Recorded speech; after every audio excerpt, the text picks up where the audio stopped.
Welcome to the Sacred Window podcast. Here, we look closely at the intersections of the postpartum window, the Ayurvedic perspective on health and healing, and the universal mother principles that are the keys to giving and receiving effective care. Hello, I'm Christine Devlin Eck. I'll be taking you through interviews with professionals who are making a profound difference in the lives of their clients, conversations with individuals brave enough to share their stories of vulnerability as a way to lift up others, and my own journey through birth, parenting, caregiving, and building a conscious business. We are here to honor the sacred windows, the profound transitions in life that give it all meaning. Welcome to the conversation. And I will never be the same again.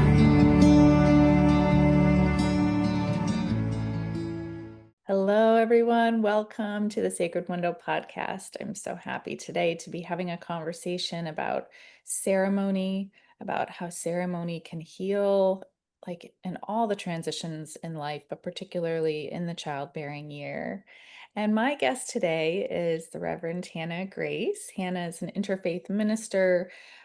She's unaffiliated with a specific religious faith, but she serves in creating custom ceremonies for families, for individuals, for groups, for couples. And it's really about honoring the transitions throughout life. Hannah's a certified psychosynthesis practitioner. She offers pastoral care with a transpersonal psychology approach, which is so aligned because we've been having some conversations recently about transpersonal psychology, and I'm excited to really just dive deeper into this. And I love also that I learned about you that you are a Reiki level 3 Reiki master, which was a delight to learn about you too, Hannah. Hannah's a mother. She serves clients locally near her home in Western Massachusetts and farther afoot. Hannah, thank you for being here and your willingness to have this conversation on ceremony with me. Thank you, Christine. Thanks for inviting me. It's really nice to have the chance to talk about one of my favorite things in the world with you today. Yeah, and mine for sure. And, as we got on this call and kind of were exploring a little bit about how to really open up this exploration, um, let's just start a little bit with maybe like what drew you specifically to ceremony as sort of an entry point into a wider exploration of what is it within us as humans that needs ceremony? Hmm. Two great questions sort of in one, I think. What drew me as someone who offers this and why it matters, why we as people crave it. My journey to becoming a minister was an unusual one, and becoming an officiant after ordination was something that just kind of happened in the process of going to seminary. I started seminary in 2010, and this interfaith seminary is the oldest interfaith seminary in the world. It was started by a Hindu Swami and a Jewish rabbi. And I went into it really not knowing what I was going to do, but feeling very called for who knows why to become a minister. And through the 2 years that I went through that training, at some point it became clear to me that ritual and ceremony was something I could do to practice as a minister, but not be affiliated with, a specific faith tradition or even a specific community, that I could actually serve people who weren't being served in traditions that existed out in the world already. And sometimes I think of myself as an undercover minister in a way. I'm not walking around with a priest's collar or any sort of, physical, visual cue that I'm a minister. And I think that's such a symbol for the work that I do and the people that I serve. It's something that is shared, and it's part of us, not something that we have on the outside. So leaving seminary after I was ordained in 2012, I started my business, Grace Ceremonies, pretty much right away, kind of worked behind the scenes and then launched it 6 months later. And the purpose of being an officiant is like, Christine, you talk about these sacred windows, these moments of transformation. Um, and those are things we really recognize culturally, like, oh, this is a transition. Somebody's getting married, somebody's having a baby, someone has died, and we see these on the outside. But it's also so much bigger, like all of these internal transformations, these letting goes, these small deaths and these small births, these things that are emerging. That's part of who we are as humans. And you talk so much about that in your podcast and in your work. So being an officiant is like, yes, these big moments that we recognize as meaningful transitions, but it's also about recognizing part of the human journey is moving through these chapters and finding meaning and making meaning from them. So that's the honor that I have, is to help people do that, help people mark that. And it's so beautiful because when we do that, for me personally, it's like there's been a shift in how I've now experienced this thing, that maybe it was something that was challenging in certain ways, or maybe it was something that kind of just felt really flat without any kind of extra meaning. But by stopping and putting emphasis on this transition, it all of a sudden becomes like a more vibrant, um, just fuller experience of life, which brings a tremendous amount of joy and meaning to it, which ultimately is, that's what I want in my life. That's what I want to feel. And I think a lot of other people probably want that too. Yeah, Um, and I think that's one of the things that faith practices and faith communities offer people, is this venue where we say, like, we're exploring what matters on a weekly or regular basis, and we're doing it together. And I think those are the two things that my work is about. And obviously, again, it's not in the context of like a congregation per se. I'm mostly working, with individuals and couples and families, or like a specific group. But the emphasis there of, let us explore what matters about this, and let's do it together. And even if that together is just, me and another person, there is something so powerful that faith creates the context for, but it doesn't belong to faith. It belongs to people. The people get to have meaning and connection, and faith is the venue where that has happened, and for people and in cultures. But this desire to make meaning and to share it is part of who we are. yeah, there is something in the process of being seen or witnessed when you're going through something. And I think about this specific to postpartum because oftentimes new parents like feel really invisible. Like all the attention is on the baby, and the kind of sometimes the suffering that's going on in the body is just not seen. And so what happens when someone is really looked at? Like sometimes when someone has like really looked at me deep into my eyes, I will just start to cry because I'm not used to that.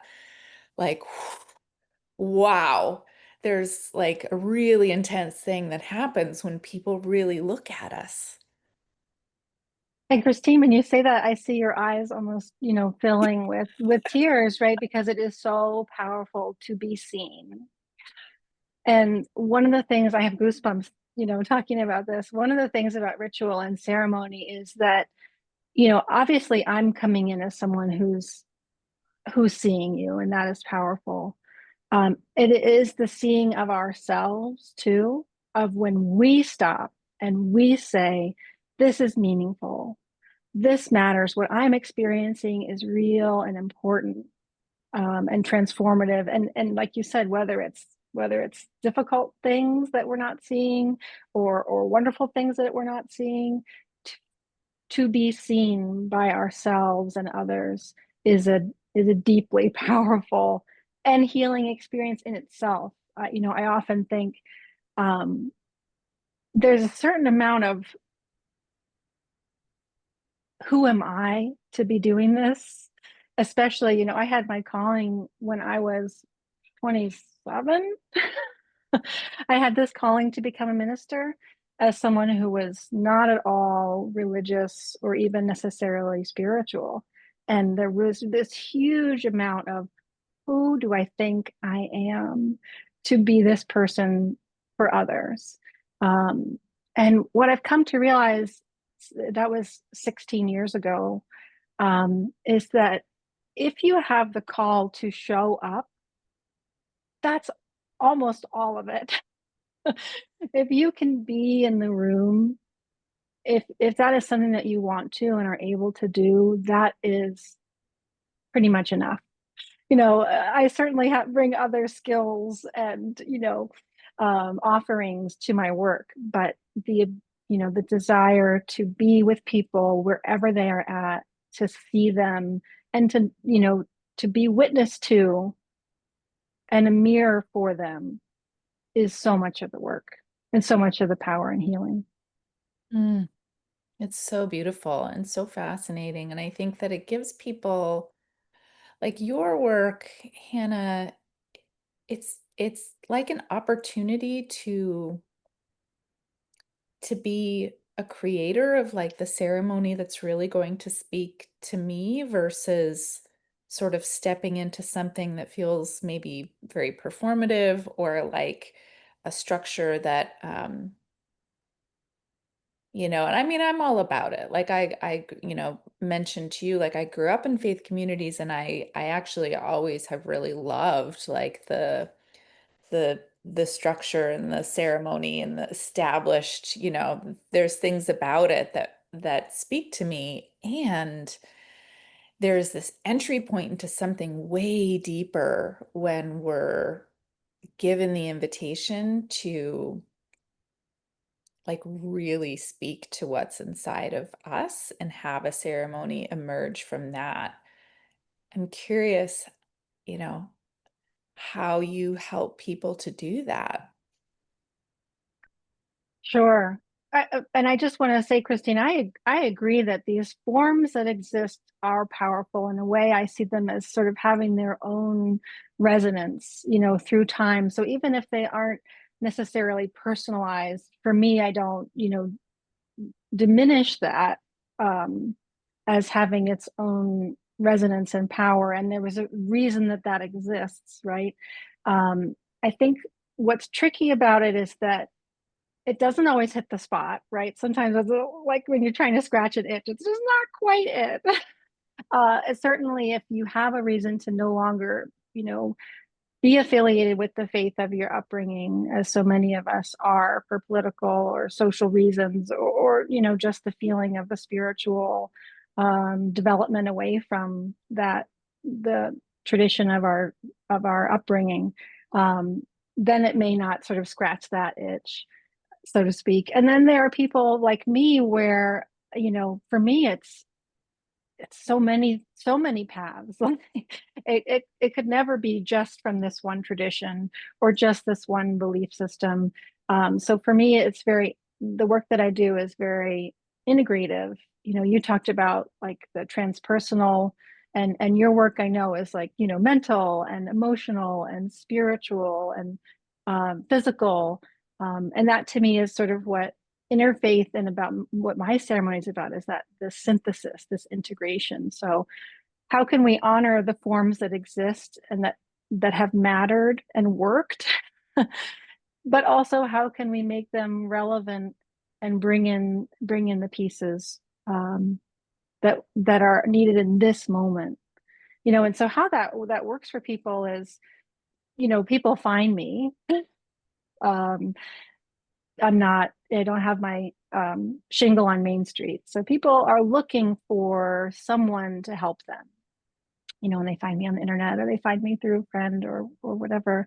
Um, and I think the reason why they're wanting this is they are recognizing that something has happened, or we're looking towards something that's happening, and we need help making that transition.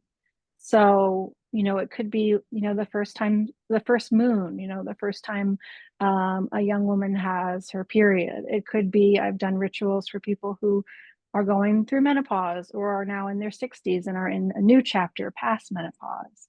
It could be a relationship is beginning and a relationship is ending. I've done rituals for divorce and for conscious separation. It can be, I've had cancer, either I've gotten this diagnosis or I'm celebrating that I've had this double mastectomy, and now I'm healing and entering a new chapter. All sorts of moments that are less seen in our culture, but are that same sort of, wow, I'm leaving something behind, or I'm facing something new, and I need someone to help me hold this and move through it. So that's the sort of the place people are arriving at when they reach out to me. And then where we start is we go in. Mm. We go in. One of the things that I think traditions do really well is they hold the form. They hold this is what it looks like. These are the readings we do. These are the songs we sing. These are the chants we, or wherever we pray, the bells, we have a strong form. But to me, the form follows the function, that design principle of like, we start with actually the inside rather than what's it going to look like and what are we going to do, where we're going to be, and what are we going to include. We start with the inside. We start with the why. We start with the who are you, and then the form follows that. So each ritual that I do is based on, why are you here? What matters about this? What are you losing? What are you gaining? What are you hoping for? What's true now? And then what we do, and I've done all kinds of things, will depend on that. It grows from the inside out. Mm. It's so beautiful. I want to dive into like postpartum and like looking at, because this, as I'm listening to you speak, like it never ceases to like come up in this community, certainly where we're all talking about this and like experiencing interaction with families, and where even when someone is maybe super prepared for this transition, or somebody is, really aware about how they want to experience the postpartum window, or there's always this like moment or moments or period of time where we're struggling to almost grapple with our own identity of how I am now the same, how I am now never going to be the same, and how do I become the parent that I want to be, or how do I let go of things that I was holding on to before that aren't actually true. Um, there are so many layers, and we all are going to experience it in unique ways because our path and our everything about us is unique. But in your experience, how have you witnessed ceremony as part of the postpartum experience as something impactful that can help with this? Yeah, Christine, I loved what you just said, and absolutely that question of who am I now? Who am I now is such a driver for ritual and ceremony in this time. Um, and I know you've talked about this, about how so much attention might be focused on the baby and on just practical things, which are so necessary. I mean, I remember having a new baby, and it's like, how are these diapers going, and who is feeding me, and how am I getting up and down the stairs, and like staying healthy and being well. So some of it really is ritual and ceremony is turning that mirror inward, for ourselves, but also asking for someone else to do that with us is, and it doesn't even have to be me, a professional. People can do it with loved ones, with partners, with dear friends and family. But something about, I need to turn this focus, which in our culture and in our families maybe is focused on the outside, and have some time here for the inside. And it doesn't mean that we have answers. It doesn't mean that we're going to have a ceremony that then, does the job and we're all integrated and we've buttoned up everything that we let go of and brought in everything that we want to hold on to. And now, ta-da, it's not that. There is healing and power just in the turning inward, in the stopping and pausing and saying, whoa, something is going on here that really matters. And I want to look at that, and I actually would like other people to look at it with me. And so some things that come to mind for me are, for instance, someone who had preeclampsia, and so she ends up having her baby before even her planned mother blessing. We planning to have this blessing ceremony for her, and instead she had this tiny, tiny newborn, and obviously incredibly scary, for the mother and for the baby, and time in the hospital, which we all know is like, that's a whole world in itself.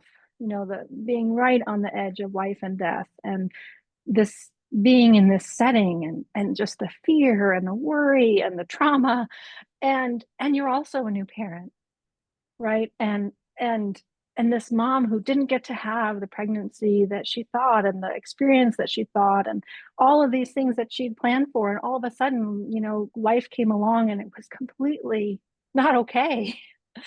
And thankfully that child is now a healthy 9-year-old, and life has gone on and grown and flourished for them. But at that time it was so painful and tender that the ceremony that we did for that mother was about taking a moment to grieve everything that she had lost, the hopes that she had, the vision that she had, to honor the fear and the trauma of that birth, the terror of losing her baby, the grief of being separated in the hospital in the way that they had to be because of the care that her daughter needed. And then also to sort of bring in what qualities she had leaned on, what she had needed to draw from, who had supported her, and to kind of anchor the strength and the qualities that were within her and without, that were given to her, that helped hold her and her baby and her family in this time. And then and at the time we did this, it was very early, but to sort of hold open the possibility that something would be gained from this, or would grow from this, or was possible to be healed from this. So depending on where people are at, and what the ceremony is about, there might be more or less of that component. But it really always is being with what is in such a real way, and then holding open the possibility, to whatever degree, that this will be part of who you are going forward, in a way that's okay, in a way that you can hold and make part of a new identity. So that's obviously a pretty intense example, Christine. But blessings, baby blessings, is something that we might think of as baptisms or christenings, but to me, a baby blessing is to say there's a new person in the world and in this family, and that matters.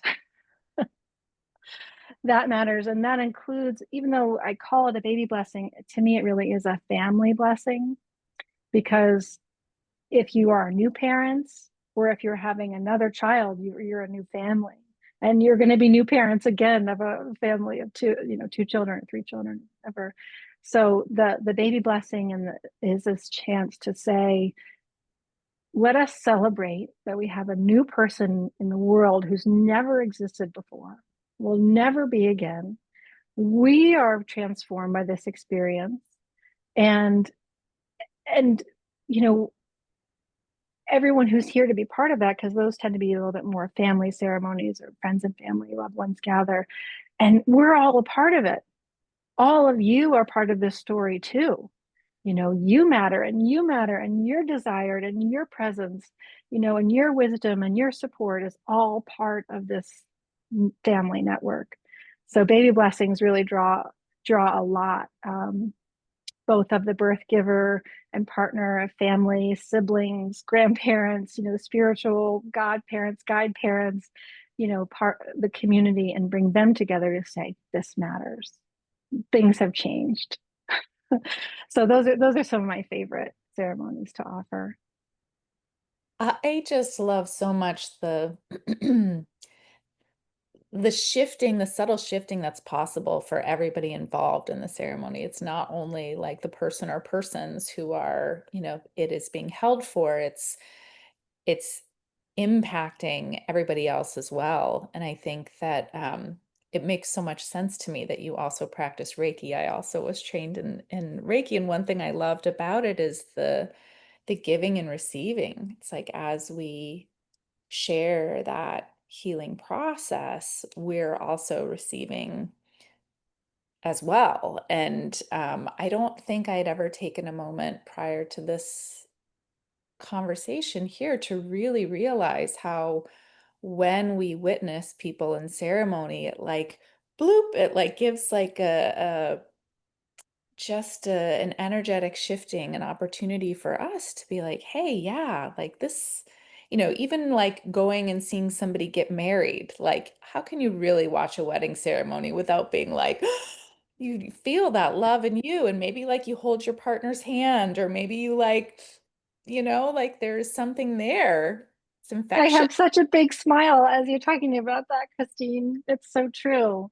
Yes. And I tell couples this, because weddings are something we think of when I think you think about a ceremony, wedding ceremony, right? You think about that. And I tell couples, that the sort of mindset or the sort of mental energy that they have thinking about the ceremony and about their wedding is going to be so different from the heart space and the experience that they have in the moment. And I think part of that is because rituals exist to create this container where we can enter another space together, where we say, this is a time set aside. And, for me, it might be, putting on a prayer shawl, or taking off my watch and removing my shoes, or, ringing a bell or lighting a candle, or, for guests, it's 3 o'clock. We need to sit down in our seats and attend to this service. But, ritual creates a container, ceremony creates a container where we just say, this is a time set aside.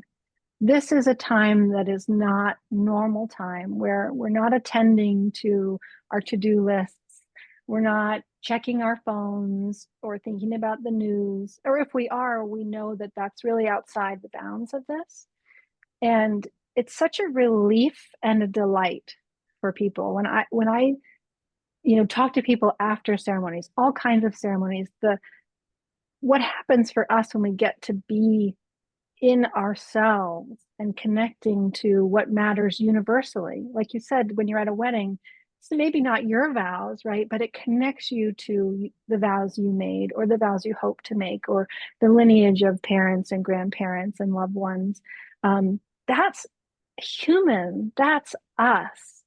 I think we can't help but feel an elation, a resonance, a rightness when we get to be in that space together. And partly because it's so rare, it's so rare, even, I guess, depending on your age, to get to go to weddings, it can be rare, but to be in a ceremony where it hits the spot like that. I do hear from people, particularly around things like funerals, or like, a mass for a wedding, where it's like, we sat through it, or like, it was kind of perfunctory. So I don't know that it's guaranteed to happen just because you say this is a space. But I know that if you have the intention and you cultivate with care and thoughtfulness the space of entering in to a different time, we're ready for it. People just open up and go there with such a relief in a way, like, oh, we get to have this part of who we are, which where else is that happening? What do you think it is that like it addresses like in that Mm, sort of inner need that maybe we don't even realize that we have, but like you said, like people when they're invited into it, it's like they're ready and they're like, yeah. mm, But what is mm-hmm. that? What do you think that is? How are you sharing your gifts and passion for caregiving with others? In a world where education and awareness around the postpartum window is lacking or missing from our modern systems, we have a profound opportunity to shift that paradigm. You may be a few simple offerings away from making a truly impactful difference in the lives of mothers and families in your community. We are here to support your journey in the ways that work best for you. Schedule a conscious care strategy session to meet one on one with me, and let's identify the right next step for you to begin a path of conscious care for new families that fits your life and your needs. Visit www.sacredwindowstudies.com/strategy-session to schedule a time that works best for you. That's www.sacredwindowstudies.com/strategy-session. I think that's a really big question, but if I drop out of my mind, Christine, and I think about what I know from my experience of being with people, I think we have our own internal sense of purpose and meaning, and that a lot of our life here in our Western culture is not about that. We're attending to a lot of other things, and you know, it is meaningful to be able to provide for our families, but a lot of us don't necessarily feel a lot of purpose or meaning from our clocking into our jobs, right? Or it's meaningful to sustain our families through food, but sometimes cooking and grocery shopping and dishes is just like going through the motions, right? And so I think I think meaning is possible anywhere. It's just that ritual and ceremony bring it out in us. But I was thinking, I was getting dressed this morning and I was looking in my closet and I saw this skirt I haven't worn in a while, and it reminded me of skirts that my grandmother used to wear, these like cotton flowing skirts with a nice elastic waistband, and she would wear these little cotton shirts that she would tuck in, and I had like my outfit just kind of came together, and I was made me feel so connected to my grandmother, and the colors of I have like pink shirt and a peachy skirt. It made me feel connected to this femininity. And picking out my jewelry, I saw this necklace. I was like, oh, that's the necklace that I was given when I was pregnant. And my earrings, which are red, I felt like my husband gave me those in red. It's like power and femininity and earthy, and it's obviously something so basic as what I'm wearing, my clothing, my jewelry, my shoes, my red sandals that I'm wearing. But to me, it connected to me to meaning. It connected me to my loved ones. It connected me to the past, who's come before me, and who am I in relationship with. And it connected me to something that feels bigger than me when I think about the feminine and I think about grandmother and mother. It's sort of this energy. So I made something meaningful out of getting dressed this morning, and it really also touched that deep place in me.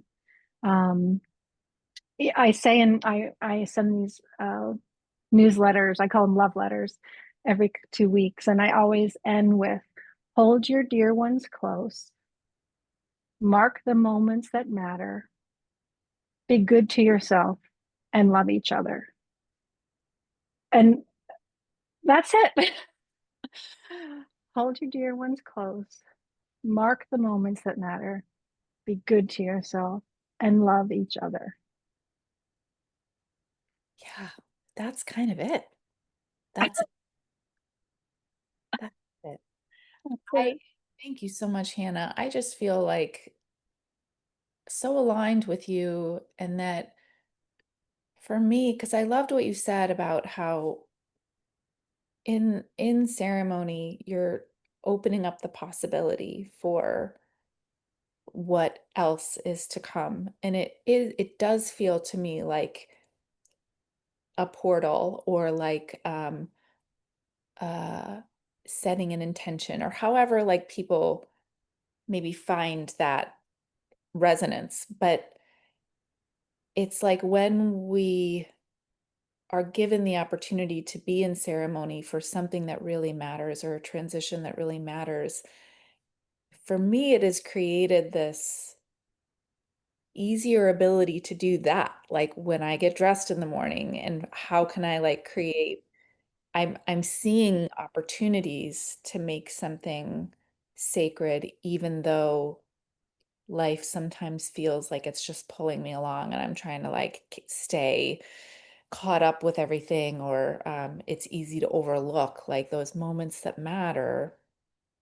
Engaging in ceremony, or simply seeking to find ceremony in these smaller moments that, you know, even in more structured religious circumstances are totally overlooked. Like nobody's having a sacrament, a standard sacrament for, the birth parent, it's really like we get this opportunity to lean into what ceremony means on a daily basis versus just on a once in a while basis. Mm, yes. I mean, I love that there was he's a Greek researcher, and he has this book called about ritual, and he says he describes ritual. His name is Demetrius uh, Xylotus. I think I'm probably saying his name wrong, but he talked about ritual as an ancient social technology, and I love that. And I was thinking about Ayurveda as this ancient medical system, but just how the things that worked still work, and that there's a way.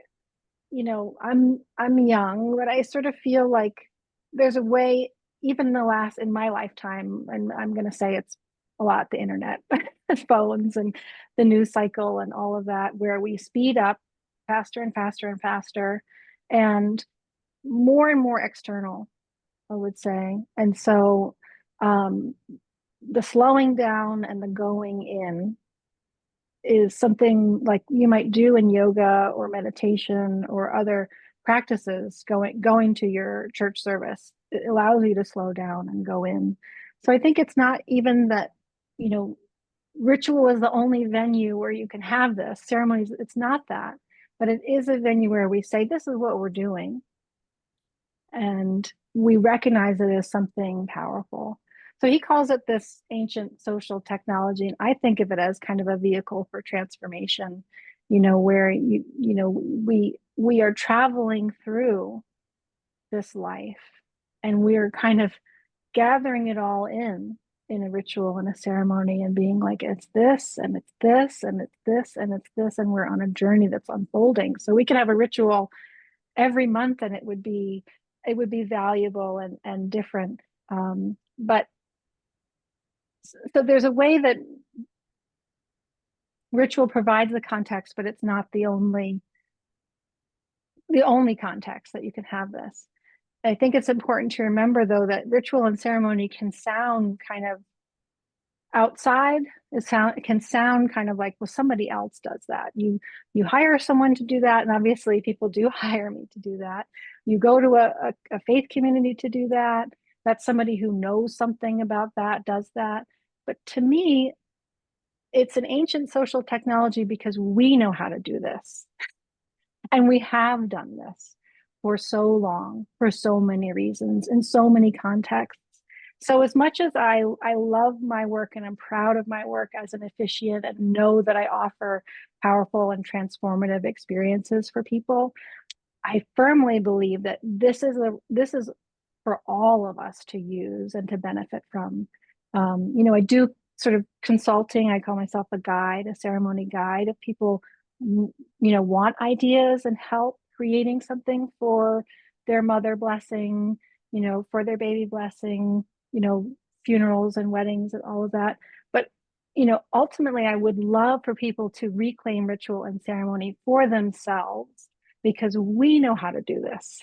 This is our right and our impulse to turn in, to slow down, and to say, this matters. Mm. Mm. And how would you support, what would be your guidance for people who are listening? Mm, Might be feeling really drawn to creating something for themselves. mm-hmm, Where should they begin? sure. So, Christine, I have created a free guide which we can include maybe in your show notes for people who are creating rituals for pregnancy and infant loss. So I do a lot of work around miscarriage um, and ceremonies for groups and individuals who experience, pregnancy and infant loss. But I know that that's one of the places where it's so common.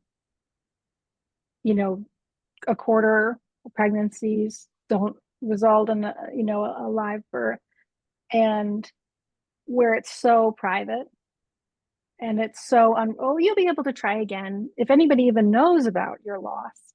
The pain and the loss of that is pretty much glossed over and on to the next thing. Let's be happy and let's look forward. So where I start with that guide is the first point, which is I'm here to help, and I want you to know something about this too. So the first point I think is really standing in our own humanity and our own right to have this and to know something about this and for it to be ours. Doesn't have to be somebody else's. But in terms of what I can offer to guide someone, it is always my first question is why? And it seems like the easiest and the hardest question all at once. Why does this matter? Why do you think a ritual will help? What do you hope a ceremony might create for you, honor for you, name for you? And within that one question of why is pretty much everything that you might do. If part of your why is to be seen, I want to be seen that I had a baby that I lost. I'm a mother to a child that is not here. And we need some people probably who are going to come and recognize that. That's Yeah. not going to be a private ritual. Yeah. If part of your why is, I'm afraid to hope.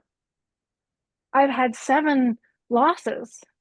How can I possibly believe that this could be happen for me? And if it doesn't, how can I live with that? So that ritual is going to look like a lot of attention to the grief and the hurt and the fear and the pain, right? And the suffering and the naming of what is. Even if that naming is, we don't know. We don't know. We are people that don't know. And it's not that ritual ever has to be tidy. It doesn't ever have to be, a shiny little package with a bright bow. It can be being with the pain and being with the not knowing of life.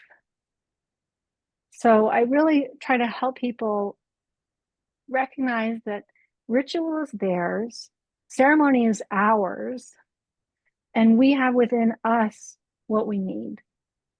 Which is not to say you have to do it all on your own. It's wonderful to have guides. It's wonderful to have people who help. And if you have that person in your life already, I'm so happy for you. If you're looking for someone, who studied it and does this professionally, I'd love to hear from you. But really, this message of like, this is yours and mine and ours. This is our collective humanity, and we get to have it. So I don't know actually, Christina, if I answered your question. But It- yeah, we it- go in. That's where we go. We go in. yeah, that is just so incredibly beautiful, Hannah.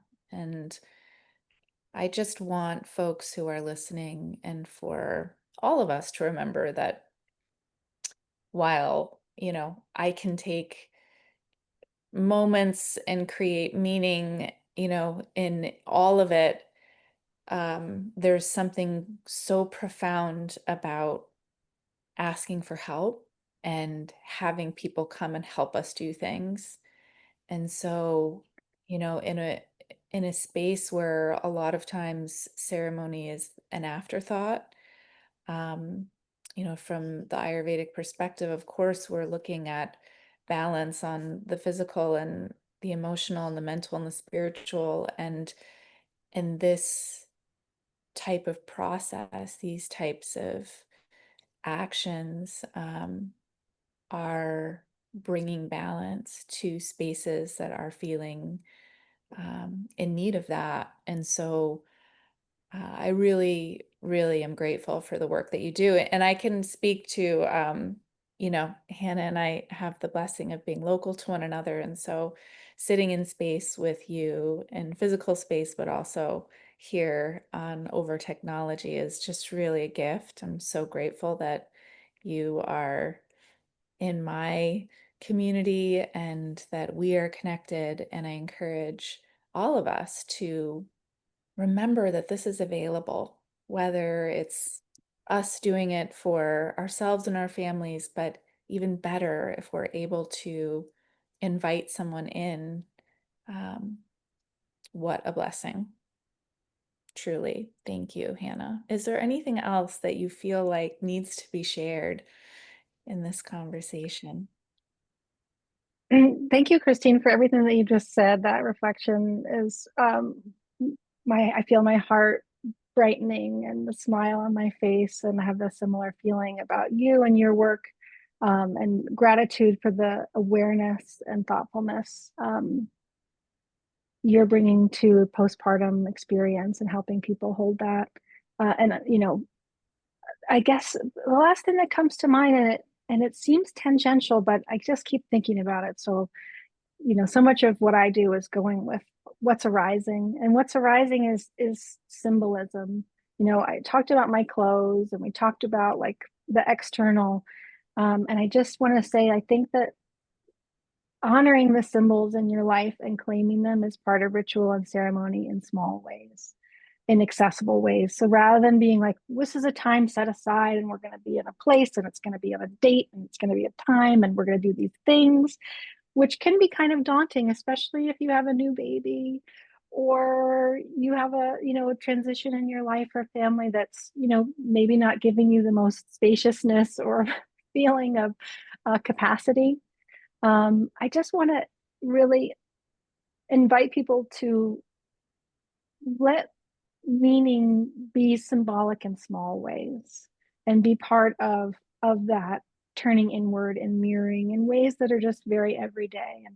And again, I feel like this is a little silly, but I'm thinking about this bracelet I'm wearing, and listeners won't be able to see it, but it's called a sister clasp, and it comes from a lot of it's used in like flags and in sailing, like lines and lanyards. But it's this little clasp that's almost like two C's, and they have a beveled edge, and they fit together only if it's lined up on the vertical and horizontal axis perfectly. If it's not lined up just right, it won't open. So it's very easy to do in terms of the function, but tricky. And I don't know why it's called a sister clasp, except that it's hard to put it on and off by myself because it's very hard to line it up just right on the vertical and horizontal axis. And this bracelet I wear every day, and it reminds me that, like, yes, I can do this alone, but it's so much easier to do it together. It's so much easier to have my sisters to hold this and do this with me. I have tattoos on my wrists. I have Grace on my left side, my feminine, my receiving, my lunar side, and I have Grace on my right hand facing out on my solar, my masculine, my giving side. And I look at these tattoos that I got when I entered seminary before I knew that Grace Ceremonies was even going to be a thing. And I just knew, okay, I want to receive grace and I want to give grace. So, these like tattoos, bracelets, on some level, it's just another thing. But for me, I have given it meaning and it makes me remember something that matters and it makes me feel connected. So I have found ways to bring meaning and connection into the most mundane things and it enriches my life every day.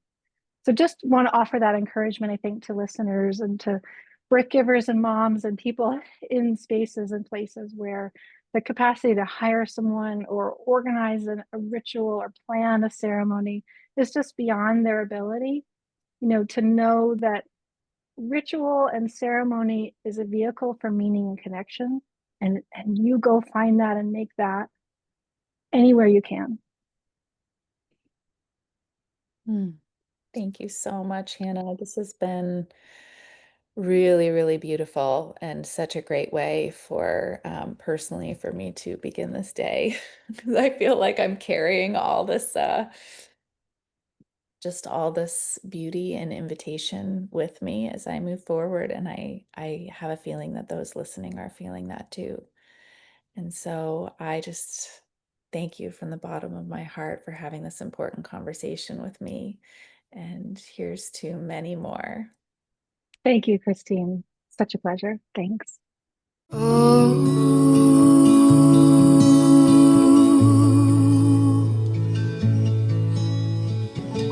Shanti, Shanti.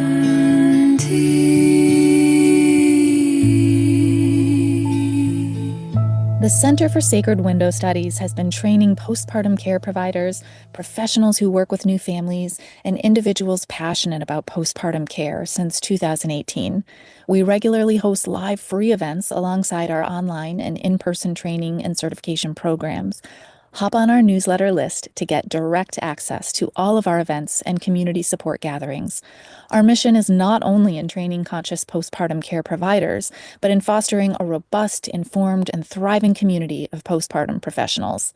Once you step inside, you're family forever. Visit www.sacredwindowstudies.com to add your email to our newsletter list. You can support our work by subscribing to the Sacred Window podcast and sharing with someone you know who would love it. Thanks for being here and participating in the culture-wide shift that recognizes the need for and the importance of conscious postpartum care.